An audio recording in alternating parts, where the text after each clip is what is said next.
The Bremen town musicians.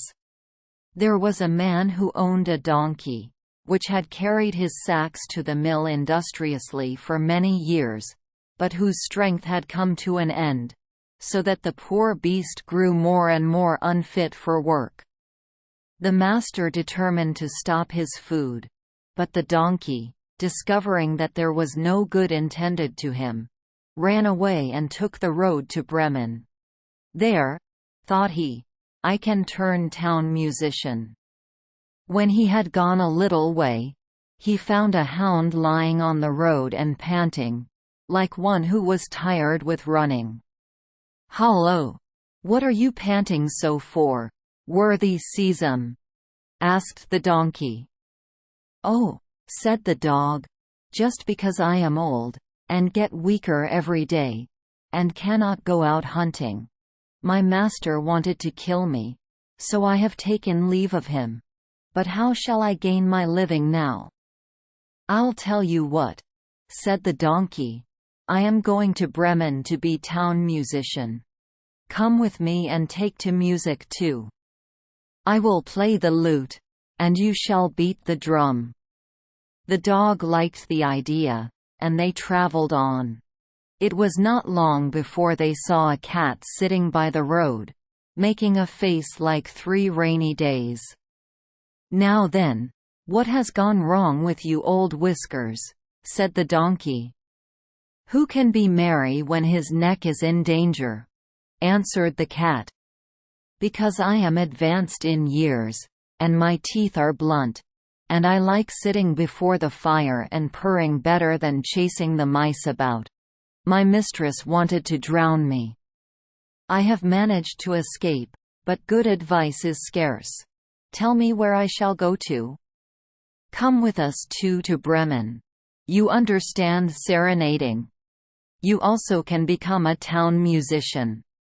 The cat thought it a capital idea, and went with them. Soon after, the 3 runaways came to a farmyard, and there sat a cock on the gate, crowing with might and main. "You crow loud enough to deafen one," said the donkey. "What is the matter with you?" "I prophesied fair weather," said the cock, "because it is our good mistress's washing day, and she wants to dry the clothes.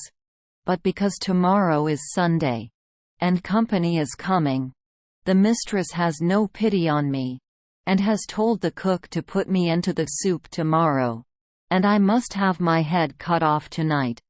So now I am crowing with all my might as long as I can." "Oh, you old redhead," said the donkey, "you had better come with us. We are going to Bremen, where you will certainly find something better than having your head cut off. You have a good voice, and if we all make music together, it will be something striking." The cock liked the proposal, and they went on, all 4 together. But they could not reach the city of Bremen in one day, and they came in the evening to a wood, where they agreed to spend the night. The donkey and the dog laid themselves down under a great tree, but the cat and the cock went higher, the cock flying up to the topmost branch, where he was safest. Before he went to sleep he looked round towards all the 4 points of the compass, and he thought he saw a spark shining in the distance.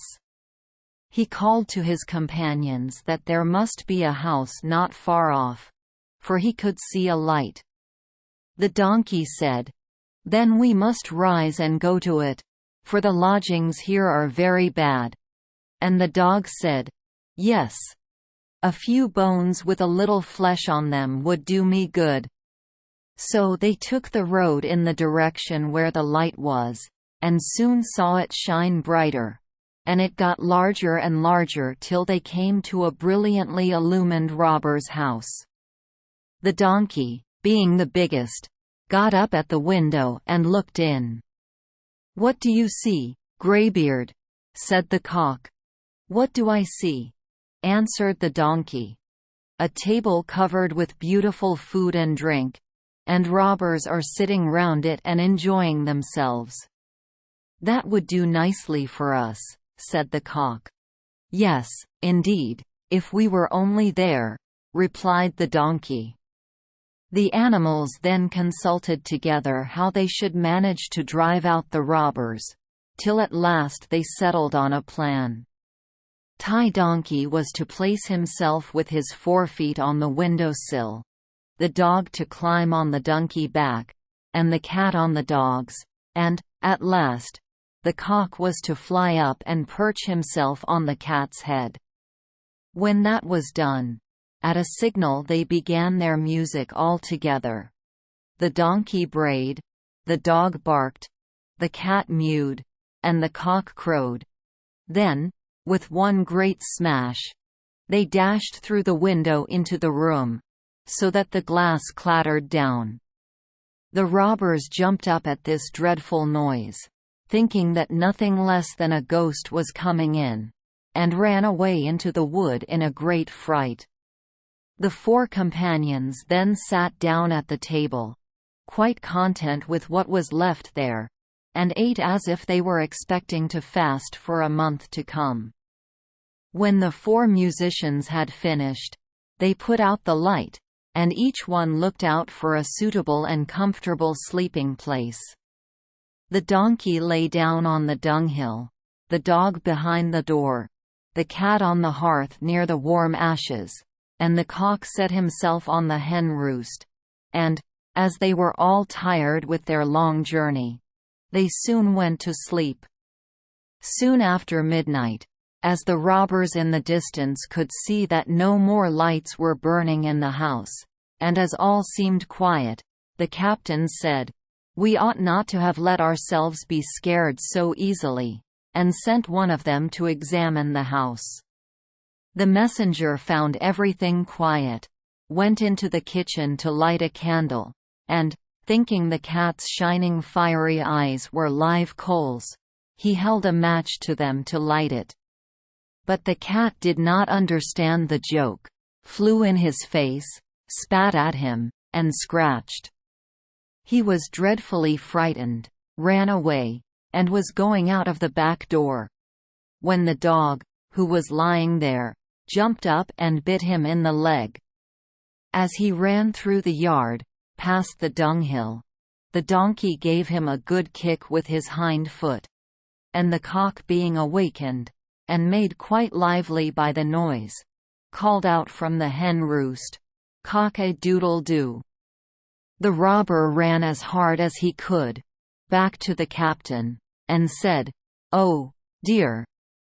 In the house sits a horrid old witch, who blew at me, and scratched my face with her long fingers.